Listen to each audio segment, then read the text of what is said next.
What if the strangest vehicles ever built weren't from science fiction, but from real military programs? Because some of these trucks were actually designed, fielded, and deployed in real conflicts around the world. We're talking machines that look completely wrong, operate in ways that defy logic, and solve tactical problems no conventional engineer would ever attempt. Some were wider than a highway lane, some carried payloads no crane could lift, and one of them barely looks like a vehicle at all. Today you're meeting all 10. Stick with me till the end because the last one on this list rewrote the rules of warfare forever. Number 10 on this list looks like someone built two trucks and welded them together sideways. The ZIL-135 is a Soviet 8-wheel drive missile launch platform, and the moment you see it, your first thought is that something has gone badly wrong with the design. It has no center axle.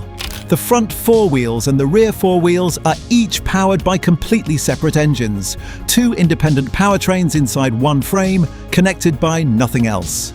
If one engine was destroyed in combat, the truck kept moving on the other. That was not an accident. That was the entire design philosophy. Built in the late 1950s and fielded through the Cold War, the ZIL-135 was engineered to carry and launch ballistic missiles from unprepared terrain. Forests, open fields, and dirt roads that no paved infrastructure could ever reach. Each engine produced around 180 horsepower, giving the truck a combined output of roughly 360 horsepower and enough low-end torque to drag itself through mud that would swallow a conventional vehicle whole. Its 8 massive tires distributed the load so effectively that it could cross terrain most military planners wouldn't even consider mapping. Fully loaded, it weighed over 20 tons, yet it could reach around 40 miles per hour on a decent surface. The real kicker? The truck was never meant to be seen. Its entire operational logic was built around concealment: drive it deep into a tree line, raise the launcher, fire the missile, and vanish before enemy radar could fix the origin point. Soviet crews reportedly trained to complete the full launch sequence in under 10 minutes. At military exhibitions today, the ZIL-135 still draws crowds who cannot quite believe it worked at all, and yet it served for decades across some of the harshest Cold War terrain on Earth. But the next truck didn't just change how missiles moved, it changed the entire definition of what a military logistics vehicle could be. Imagine a truck so long it takes almost 2 minutes to drive past at highway speed. The Lutono TC497 Overland train was an American military logistics vehicle built in the late 1950s, and calling it a truck barely covers it. It stretched 572 feet from end to end, longer than the Washington Monument is tall, carried up to 150 tons of cargo across 4 connected sections, and rolled on 54 wheels. The US Army commissioned it for one purpose: resupplying remote Arctic installations across terrain where no road, no rail line, and no aircraft runway existed or could realistically be built in any useful time frame. Each of the 4 sections was powered independently, with a total combined engine output of around 4,680 horsepower. The lead section held the driver's cab, a navigation station, sleeping quarters for the crew, and a compact kitchen. The trailing cargo sections connected through articulated joints that allowed the full train to flex across ice fields and frozen tundra without fracturing under load. At full cargo capacity, top speed was roughly 20 miles per hour, which sounds almost comical until you picture it grinding across open Arctic terrain with 150 tons behind it, in conditions that grounded aircraft and froze conventional vehicles solid. The project was eventually cancelled when aerial resupply proved more practical for most Arctic missions. But the TC497 completed extensive field trials in the Arizona desert and proved it could sustain long-haul travel across extreme terrain without major mechanical failure. Only one was ever built. Here's the kicker: the full assembly was so wide it could not legally travel on any standard American public highway. It existed entirely outside normal vehicle classifications. The next truck on this list approached the same problem of impossible terrain from a completely different direction. Not by going bigger, but by going more flexible. The US Army's M543 Goer looks like an engineering prototype that somehow made it into full production. 2 bulbous sections connected by a central pivot joint, riding on 4 enormous low-pressure balloon tires. It bends in the middle. The entire front half rotates independently of the rear half during a turn, giving it a cornering ability that makes no physical sense for something its size. And then it enters a river and keeps moving. No waterproofing kit required, no preparation at all. The Goer floats on its own sealed hull sections and propels itself through the water using the rotation of its tires against the current. Fielded in the 1960s, the Goer was built to move cargo across mixed land and water terrain with no fixed infrastructure to rely on. It served extensively in Vietnam, where flooded rice paddies and saturated jungle soil destroyed conventional trucks within weeks. The Goer's low ground pressure kept it from sinking into conditions that buried standard military vehicles entirely. Power came from a 6-cylinder diesel producing around 425 horsepower, pushing the 13-ton vehicle to about 30 miles per hour on land and roughly 4 miles per hour in the water. Crews who operated it in Vietnam reportedly called it the only truck they completely trusted during the wet season. At around $85,000 per unit, it was far from cheap. But in the terrain it was built for, nothing else came close. Think that was strange? The next truck on this list doesn't just handle impossible terrain, it handles payloads that engineers still struggle to believe ever moved on wheels. The MAZ-543 is the kind of vehicle that stops conversations entirely. At over 200 feet in length, riding on 24 drive wheels arranged across 12 axles, it is the largest wheeled military vehicle ever constructed. But the Soviet Union built it in the 1980s for a single mission, transporting the SS-24 Scalpel intercontinental ballistic missile, a weapon that on its own weighed over 100 tons. To move that kind of payload across land without fixed rail infrastructure, engineers at the Minsk automobile plant designed a gas turbine electric drive system. The turbine generates electricity. The electricity powers individual traction motors at each pair of wheels. There is no conventional transmission at all. The specifications are extraordinary. The MAZ-543 produces around 1,250 horsepower from its gas turbine and weighs approximately 560 tons when fully loaded with its missile cargo. It measures roughly 13 feet wide across the outer tires, wide enough that operating it on public roads required temporary closures and specially reinforced crossing points at every bridge along the route. All 12 axles steered simultaneously through a coordinated hydraulic system, allowing a vehicle longer than 2.5 tractor-trailers combined to navigate curves that should have been geometrically impossible. Watching archival Soviet footage of it making a turn is genuinely difficult to process even when you understand the mechanics. Only 2 were ever built. The program was classified for years, and even after its existence became known in the West, analysts initially dismissed the published specifications as fabricated. Here's the kicker: both surviving units still exist. One is preserved at a technical museum outside Minsk. Visitors who see it in person reportedly respond with the same thing: complete, silent disbelief. If the MAZ-543 was engineered around the problem of extreme weight, the next truck was engineered around the problem of water, and it solved that problem in a way that still looks impossible until you watch it work. The LARC-LX looks less like a truck and more like a barge that learned to drive on land. Fielded by the US Army in the 1950s and 1960s as an amphibious cargo lighter, it was designed to carry up to 60 tons of military supplies from a ship anchored offshore directly onto a beach, crossing open ocean surf in the process. It measured around 62 feet in length, rode on 4 massive tires, and was powered by twin diesels producing a combined 1,200 horsepower. On land, it moved at about 8 miles per hour. In the water, fully loaded, it pushed through waves at around 7 knots, remarkable for a vehicle carrying the weight equivalent of a loaded passenger aircraft. Deployed throughout Vietnam-era amphibious operations and Pacific Island resupply missions, the LARC-LX operated where traditional landing craft couldn't reach shore, and conventional trucks obviously couldn't swim. Crews who worked with it reportedly described the experience as navigating a floating warehouse. The vehicle was so large that moving it through heavy surf required the driver and a team of dedicated spotters working in constant coordination. At around $400,000 per unit, it was a serious investment by the standards of its era. But for remote island resupply with no runway and no dock, nothing else existed in its weight class.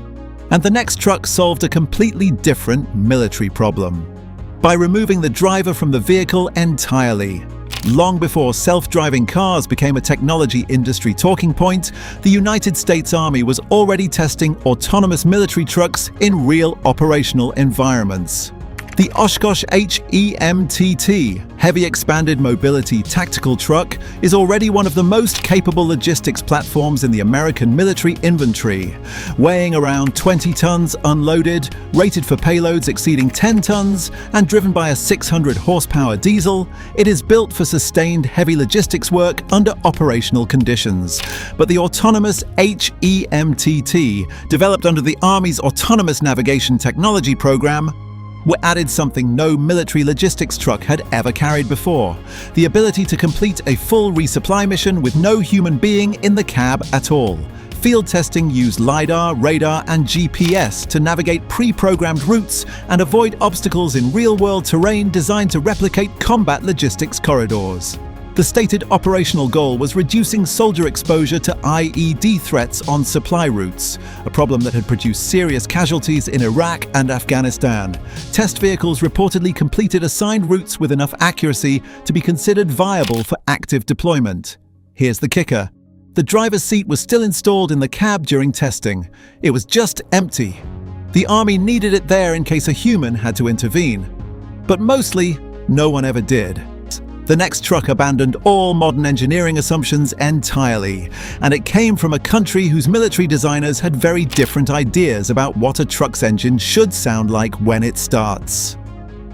The Tatra T813, produced in Czechoslovakia from the late 1960s onward, sounds wrong the moment you fire it up. The engine is a massive air-cooled V12 diesel, and at this scale, air-cooled engines produce a distinctive mechanical clatter that no liquid-cooled truck makes. It is an immediately unsettling sound, and it tells you something important. Whatever this vehicle is, it was not built according to assumptions everyone else was using. Most militaries had abandoned air-cooled engines in heavy trucks decades earlier. Czechoslovak engineers kept the design because in temperatures below -40 degrees, liquid cooling systems froze.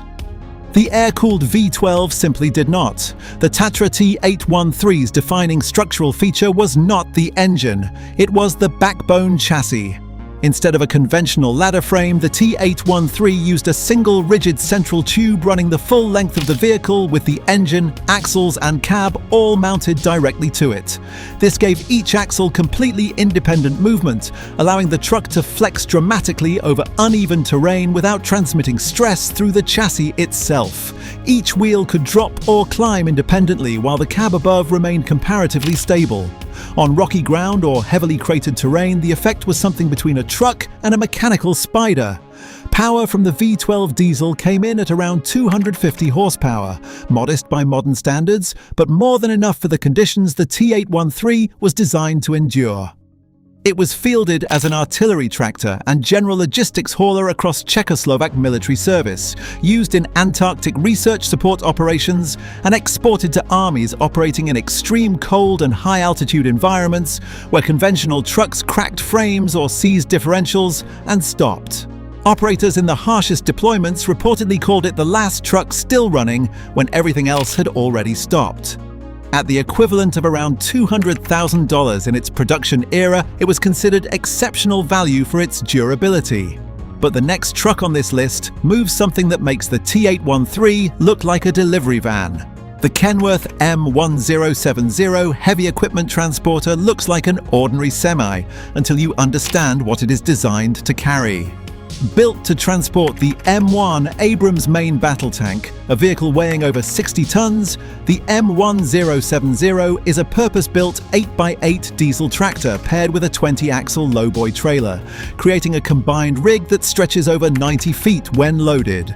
The tractor itself produces around 500 horsepower and generates over 1,550 pound-feet of torque.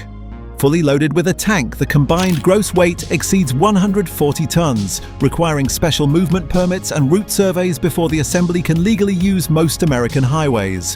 What makes the M1070 genuinely strange isn't its raw power.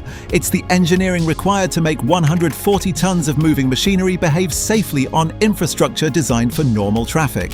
The trailer uses a hydraulic suspension system across all 20 axles to distribute the weight load. And the full combination can execute turns on standard road surfaces that conventional physics suggests should be impossible. During operations in Iraq and Afghanistan, M1070 crews recovered damaged tanks from active combat zones under direct enemy fire, navigating 90-foot rigs through narrow urban streets with buildings on both sides under pressure in the dark. Crews who served on combat HET recovery missions reportedly described it as the most demanding driving assignment in the military inventory. A fully equipped M1070 system runs around $800,000, and that price does not include whatever is sitting on the trailer behind it. But no truck on this list carries a heavier legacy than the one you are about to meet. The MAZ-543, known throughout the Cold War as the Scud launcher, that is the truck that put mobile ballistic missiles on every military planning table in the world. Built in the 1960s by the Minsk automobile plant, the same engineering team that later produced the MAZ-7907, the MAZ-543 is an 8x8 heavy chassis designed to carry, aim and launch the R-17 Elbrus ballistic missile from any unprepared location on Earth. The operational concept was straightforward and genuinely alarming. No fixed silo, no permanent installation, no stationary target. The missile moved constantly, quietly and invisibly until the precise moment it was needed. The truck runs on a 525 horsepower V12 diesel, weighs around 37 tons, fully loaded with its missile and launcher assembly, and reaches roughly 37 miles per hour on paved surfaces. It was designed to operate cross-country to survive nuclear, biological, and chemical contamination through a pressurized crew cab, and to execute a full launch sequence within minutes of receiving an order from any position the truck could physically reach. The MAZ-543 was deployed across the Soviet Union and exported to dozens of countries. It saw combat use in multiple Middle Eastern conflicts, and most significantly during the Gulf War of 1991, when the mobile nature of Iraq's Scud force drove coalition air campaign planners to near operational frustration, destroying Scud launchers that simply drove away after every shot. Here is what earns the MAZ-543 the top position on this list. It did not merely transport a weapon, it changed the strategic calculation of every nation that encountered it. A missile in a silo can be targeted and destroyed before launch. A missile on a truck that never stops moving cannot. The entire doctrine of mobile ballistic deterrence, which continues to shape nuclear strategy across multiple nations to this day, runs directly through this machine. Production versions were built in the thousands. Some remain in active service. And the next time a military parade anywhere in the world shows a ballistic missile rolling on wheels, you are almost certainly looking at a direct descendant of the MAZ-543.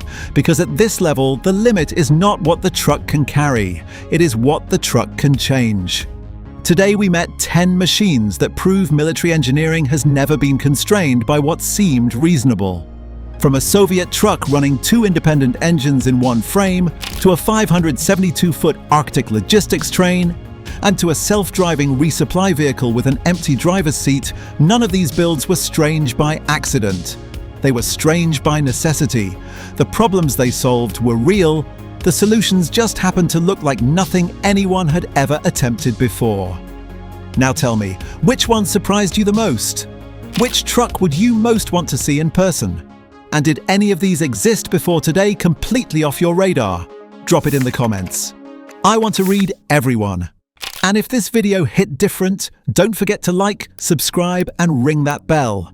It helps this channel grow, signals to YouTube that this content matters, and makes sure more people like you get to discover the machines that rewrote history. New videos every week covering the most incredible military technology, extreme engineering, and the builds that push past every limit imaginable. See you in the next one. See you in the next one. See you in the next one.